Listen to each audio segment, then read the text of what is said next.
Good morning and welcome to the NBA Daily. Coming up, the Warriors got stomped in Game 5, so we're going to get Game 6 in the Bay. We got Anthony Slater here to talk about that. And the Lakers, they're going on vacation. Good morning, everybody. Good morning, guys. Heck of a game that you had to travel to Houston for, Anthony. Not the best. Yeah, not the worst. Wasn't as bad as Memphis Game 5, 2022.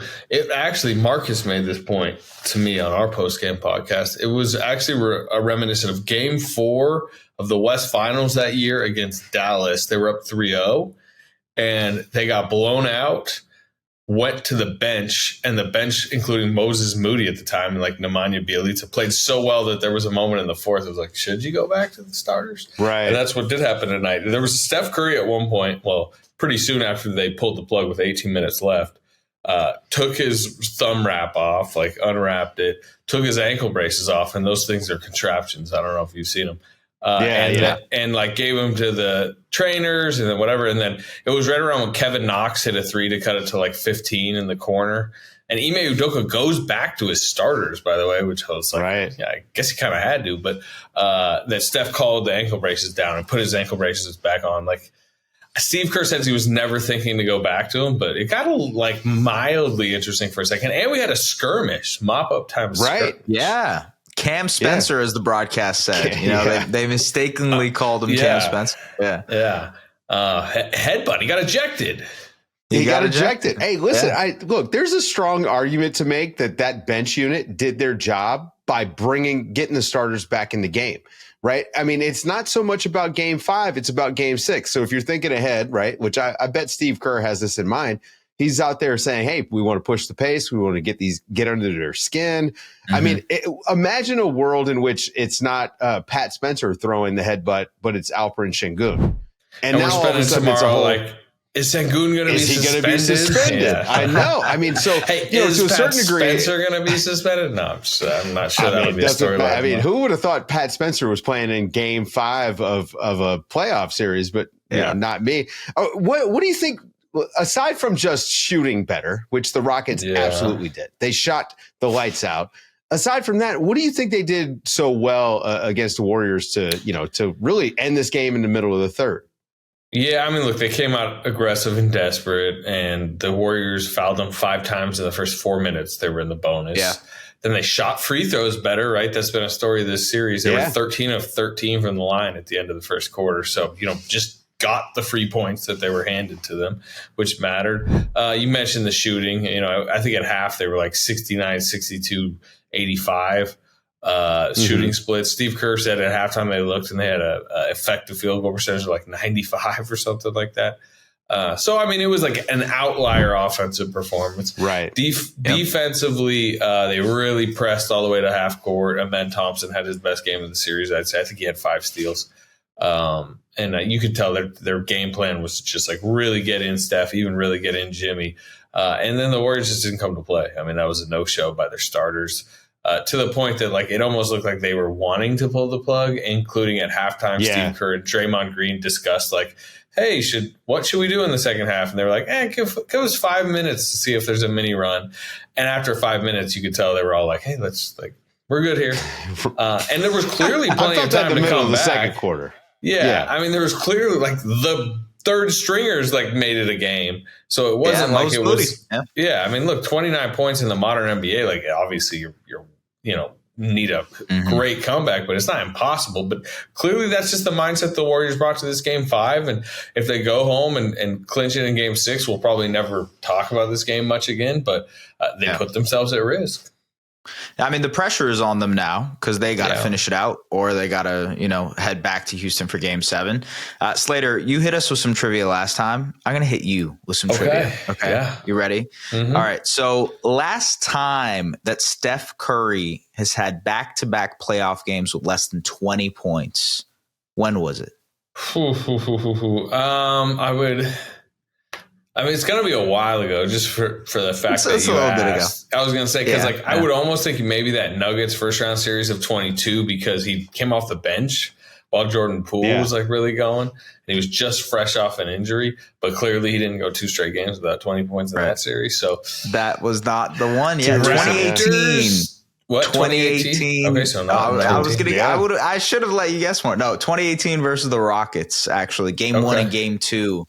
He ended up dropping 14 and 15. I mean, like, you asked him about his thumb post game. I know there's that picture going around of his thumb looking a little, mangled or whatnot. But how much of that is sort of the concern here with what he's dealing with? Privately and clearly publicly, he is not using it as an excuse. And honestly, I don't really think it's impacting him that much. Yeah, I think it hurts at times, and I think it's like uncomfortable. But he's shooting, like, he's had huge games with it. He had the huge game 3 with it. He's really been dealing with it all year. I mean, he re-sprained it in Portland on the second to last game of the season. That's the one he's dealing with now. But I would say this was like probably a December, January thing. He's been off and on having to wear that like splint. So I don't think it's the thumb. I think, it's a little bit of the age where he's not going to have 5 straight, high octane playoff games. He's had his 2 big ones in this series. Game 1, he was great. Game 3 without Jimmy, I think he really emptied the gas tank a little bit there.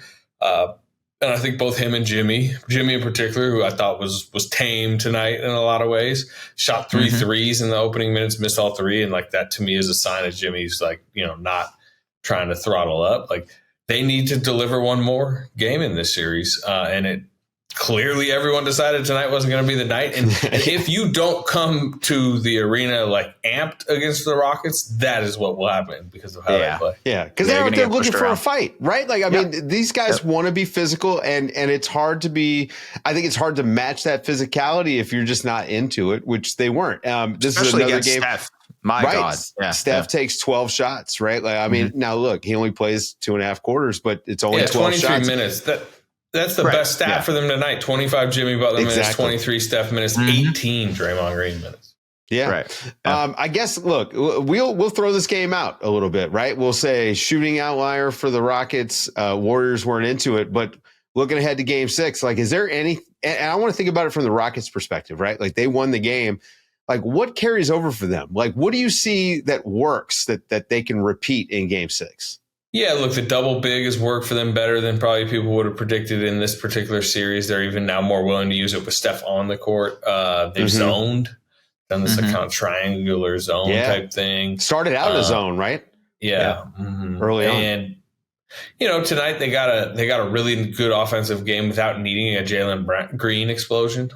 So, it came from a lot of ways. Sengun was playmaking a ton. I think he had 8 first half assists. There's some stuff like Houston's dangerous. Like Houston was in both games in San Francisco. They you could argue they probably should have, we talked after game 4, like they easily could have won that game. You needed a Jimmy Butler rebound late, some free throws, all that. So I expect them to be in game 6, and it's going to be very difficult for the Warriors. And not only have they put themselves in a scenario where if they lose that game, they have to go play probably a Sunday afternoon game 7 in Houston, which will be dangerous. But Minnesota closed tonight. I'm sure you guys are going to talk about the Lakers. Minnesota is now rested. Minnesota, is that going to be a game 1 Sunday if the Warriors do close Friday? That's a quick turnaround. And that part of it might remind me a little of 23 playoffs for the Warriors. There's always something in the Warriors like dynasty era that compares to, but they had a game 6 at home against the Kings and lost it. Like Malik Monk, I remember, was great that night and pushed it to the legendary game 7 where Steph has the 50 points, lights the beam, does all that. But they 2 nights later have to play game 1 against the Lakers and lose. And honestly, that's how they lost that series. They were fatigued, and they punted away game 1 against the Lakers and lost in 6. So I say that to say maybe they still beat the Rockets, but maybe tonight, they're not going to get the requisite rest that they probably need. How do you feel about a match? I mean, obviously count your chickens before they hatch type of thing, but how do you feel about a Warriors-Wolves series if that's how it goes down? Yeah, they played them well this year. They're 3-1. They had the tiebreaker. And the games were like the bad version of the Warriors played them well. And this year. Like Dennis Schroeder went in there in his second game when like the Dennis Schroeder Warriors, what a stint, and beat them. I remember there was another game in Minnesota again while the Warriors are in like this nosedive down the standings. They went into Minnesota, had no Draymond, no Kuminga, no Kyle Anderson, who was on the team at the time. So they had no front court. Quentin Post was in the G League at the time. And with that, they started Guy Santos at power forward, I believe, and beat the Wolves, who had had Randle and Gobert and Nasri. And, like Warriors went out to like a 21-1 lead and hung on. So it's a lot of like they seem to in the matchups I've seen this year like do all their like off ball stuff, and Minnesota gets scattered and it's worked, and they defend well. They exploited Gobert, but again, that's regular season basketball is different times. Tough to compare. Yeah. I mean, I don't know if you're aware. Rudy Gobert was like 27 points and dominant. 24 rebounds. I mean, he absolutely looked like prime Shaq against the Lakers. So how about Rudy Gobert and Draymond Green in a series, huh? That is something like. Look, I don't want to get ahead, but man, I've got that pinned on the board because. That's going to be something. I mean, the defensive battle, honestly, between that'll be a lot of those fun. two guys, like two of the guys that are the best of this era. I really do want to look forward to that. Outside of what is Draymond going to potentially do to Rudy? Yeah, I mean, there's a lot of like denser history between the two teams too, including. Obviously you go back to Steph, right? Minnesota passing on Steph twice. Jimmy Butler's Minnesota tenure. You have. The Andrew Wiggins trade, which came with the draft pick that became Kuminga, that, also if you, kind of keep spinning it forward, it gets them Jimmy Butler because of Andrew Wiggins' contract, which was D'Angelo Russell's contract. And they didn't draft Anthony Edwards. Didn't really like Anthony Edwards. Well, that was what I was going to get to, where they could have, they were at 2 at Wiseman, and they could have moved up to 1 with the next year Minnesota lottery pick if they had added that into the deal, which would become Kuminga. But instead, they didn't go up to 1. Now, people will say, you didn't go up to 1 to get Anthony Edwards. The truth is, even if they went up to 1, they were going to go get James Wiseman. That's who they liked. Right. But yes, dense history all across the board. But that series is not set in stone at this point. Yeah. That's right. Yeah, you're right. You want to make a prediction? Is it over in 6 or are we going 7? Now that you saw game 5. I think I came on this podcast the other night and was warning y'all what was going to go down in game 5. You told us exactly. Yeah. I would think they'll squeak it out at 6. I'm just playing the history. I've covered this team so long that I told somebody pregame tonight, I said Rockets by 27. And then they were up 27 at halftime. And they looked at me in the media room. They're like, I didn't say at half. But this is again, they've done this before. Now, I think I think it's going to be a good game. And, it might come down to a late call here, a late foul, whatever. So, again, dangerous game. But if I had to predict, I would pick them. I'm sure Vegas will favor them.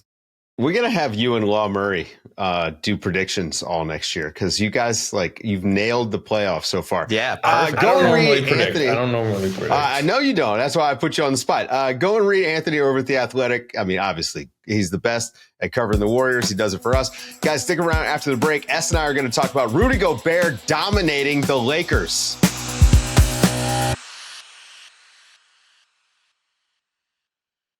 The late game, the Wolves sent the Lakers packing. I'm just going to start this out, S, by reading you a little stat. This is courtesy of Aaron Gleeman on Blue Sky.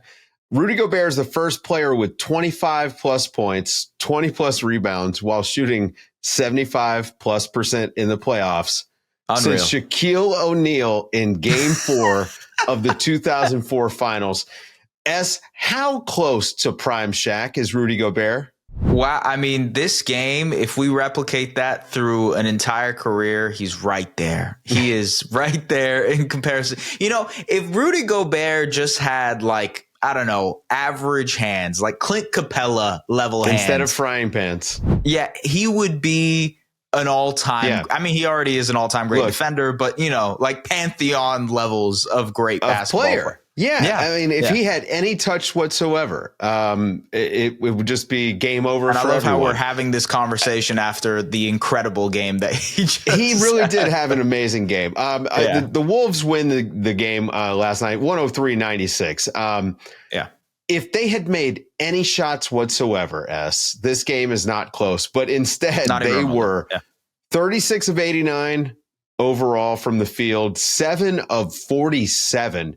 And for good measure, by the way, they missed 9 free throws. Just to throw in how poor of a shooting night they had. Anthony Edwards was 0 of 11 from 3, 5 of 19 from the field.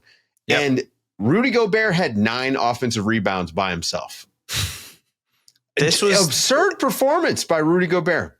Yeah, look, everybody has tweeted it, but this was the worst 3-point shooting game in NBA history, in NBA playoff history, especially at this magnitude, right? Taking 47 threes and missing 40 of them. That's disgusting to watch, by the way. It was disgusting to watch, but it was just also like, these were good quality looks. Yep. The Wolves weren't forcing these shots. They got really, really good looks because the Lakers were trapping and blitzing Anthony Edwards because they didn't want Luka Doncic guarding him. We'll get to that in a little bit. But that's what opened up the Wolves to so many opportunities, and they missed all of them. They just bricked constantly. Their best offense all night. When they set the trap when the Lakers would trap Anthony Edwards, Rudy Gobert did an excellent job. Number one, of screening 100%. Off the ball, setting pin down screens, but also then slipping to the basket, and it was just wide open for him. I mean, he was slipping. Yeah. He was slipping when on the initial double. He was slipping again off pin downs,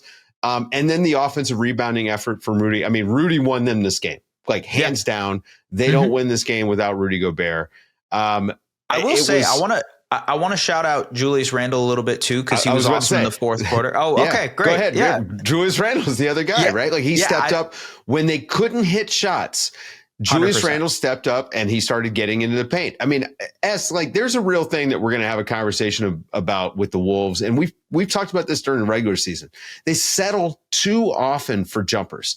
It almost ended their night a little bit on the negative note instead of a win, because the jumper wasn't there. But the paint was wide open for them. The Lakers had no interior defense. And the only reason this game was anywhere as close as it was because they were just settling for jump shots. Yeah, and I actually think that's the changeup that Julius Randle can provide them. Now, Randle is like a good 3-point shooter. He can knock down shots. He was 1 of 6 tonight, which is just kind of a symptom of everybody missing their threes. But generally, he's a guy who's a bit of a changeup to their offense. So everybody wants to shoot threes on the Timberwolves. Randle wants to muck things up. He wants to be abusing mismatches in the post. He wants to hunt out guys. The Lakers are notorious for getting unnecessary switches. There was one time in the fourth quarter where Randle just basically got Austin Reeves and he was like, okay, I'm taking this one-on-one and I'm going every single time. And so he's that type of player who can take advantage of those opportunities in isolation. And that's that's the kind of changeup that he can provide for the Timberwolves offensively. And to your point about Edwards and the playmaking, what they were trying to do with the 3-point shot, I thought their shot quality overall is good. Like they got what they wanted tonight. If hockey assists were tracked, to watch it. Right. It is. I agree. Yeah. If hockey assists were tracked, I think Anthony Edwards would have like 10 hockey assists in this game. He had 8 overall. So like it was the right process. It's just they weren't hitting their shots. You need to see the ball go in the basket. Bad. Yeah. You need to see the ball go in the basket sometimes. And like, again, they went 18 consecutive threes without a make. Yeah. And I just think that, we probably know enough at this point, like about the 3, like you got to find other ways to score. And again, Rudy Gobert he was every incredible. Rebound, right? He was amazing. Unreal. And by the way, to put it into perspective, everybody remembers the Houston Rockets missing 27 straight threes, right? They shot a better 3-point percentage than the Timberwolves did tonight on that night. That's how bad tonight's It's one of the coldest shooting nights I've ever seen. And then on the other side for the Lakers, after all the criticism about playing 5 guys the whole second half in the previous game, I mean, they broke out Maxi Kleber for 5 minutes, and it's the first time he's played I don't know, definitely since January, the trade, I but think. it was like January was the last time he played. But somehow Jackson Hayes doesn't even get off the bench, even in the non-Rudy Gobert minutes, which I think he could have been useful. But when Luka tweaked his back, he was driving to the basket. There was a hard foul by Dante DiVincenzo. It seemed like things were just going to go downhill there for the Lakers. But somehow, like the second half, felt like Luka was pretty effective despite being limited. I mean, I'm not going to say that he was at his best, but I mean, he still was able to make things happen. Yeah, you could see he was doing things at half speed, but he still ended up with 28 points and 9 assists. Like, that's the type of player Luka Doncic is offensively. And I think that goes to show you like what he can do on his own for this Lakers team. Now, I will say, I think there's still so much left on the bone for them to do with him and LeBron, and especially getting Reeves involved. It was like a bad series for work. Reeves, right? It was a really bad series for Reeves. And I think that's like on JJ Redick and the coaching staff to look and be like, hey, in the offseason, we got to get an offensive package to make these guys work together more seamlessly offensively. Because there is oftentimes when you're looking at this Lakers team and LeBron is kind of sitting in the corner on possessions, or Reeves is sitting in the corner on possessions, and there's just way more that you can do with them. I would dip into some of that Cleveland Ty Lue stuff. I'd have LeBron operating at the elbow. I mean, I think that they've got some roster construction issues that they need to contend with. I mean, the biggest thing that comes to mind for me, if we're going to go ahead and do the Lakers sort of the unpack their loss here, right? Like do the eulogy. Obviously, they're too small. And I don't think if the Mark Williams trade works out, I don't think he's playing either, by the way. The Timberwolves bigs were just too dominant. And the zig to that zag would be what they did, go smaller. And Vanderbilt and Gabe Vincent both gave great minutes off the bench, positive minutes off the bench. So, again, like if we're going to relitigate the last game, we would say maybe those guys could have given them enough of a boost to hang on, and maybe they're not in this position where they're now out in 5 games. But looking ahead to their summer, obviously they've got to get a big. I think they've got to get a rim runner for sure, and maybe 2, right? Like if you think of the success that Luka had last season with the Mavericks, it wasn't just because he had Lively. It was Lively and Gafford. It was full 48 minutes of I have a rim running big option, but also on the defensive end, having a guy who can protect me behind me. Yeah, man. Like I will say, I think the last 2 games we saw from Luka, and injuries are a part of it and whatnot, but like he was getting blown by very consistently. And I think defense wins championships. As they say, defense wins championships, but like you need to insulate that. Right. If you're the Lakers, you need to get him rim protection. You need to get him length around the perimeter. Now, I think they actually are pretty good in that department with LeBron, Rui, DFS, Vando. Like that's a lot of length on the wings, but you just need that rim protector in the middle to be able to clean things up. And that's exactly what the Lakers need to do this offseason. It's like, what's the worst center that they could get this summer that would make them a much better team? Like, oh my gosh, Clint Capella. Honestly, Clint Capella would get it done, right? I'm just saying. But hey, I want to mention this about the Timberwolves, who are now headed into the second round. And we'll see if they end up playing the Warriors or Rockets. We've talked about Anthony Edwards' playmaking leap. That's a huge part of it. Randle, Gobert, the massive nights that they had. Both of these guys exercising playoff demons tonight against guys who they've had competition against. You think about Rudy, he can't handle the switches, beats Luka in a playoff series, right? Julius Randle beats the team that he played against, or the team that he got drafted by, right? That's a huge thing. And then the whole idea of the Wolves, the most confounding, most confusing team, at least that I've watched in the regular season, now heading into the second round of the playoffs after a 5-game win, 5 games. That's just impressive to me. I think I did not see that coming. I did not see that coming. I had the Lakers winning this series, Yeah, oh, you did. Oh, see, it seemed to me like this was like it would be more of a struggle because it's what we've seen from the Timberwolves, right? Like, it does feel like they've let a lot of things go this season. They let a lot of leads go. This one felt like one they were going to let go. But somehow Rudy Gobert just became prime Shaq. You know, and it was no problem for them. They do a great job of like getting up to the moment, though. If they played, I think that's Anthony Edwards. Yeah. And look, we can look at his shooting splits and we can say, wow, he did not shoot the ball well. But if you go and watch this game, like you said, the shots that went up, he wasn't forcing anything. They were open looks. The plays that he made were the right plays just about every single time. And I think that's the next level for him, right? It's to always make the right play. And what I've seen out of him, I would say most of this season and definitely during this playoff series, guy's making the right pass. He's making the right read.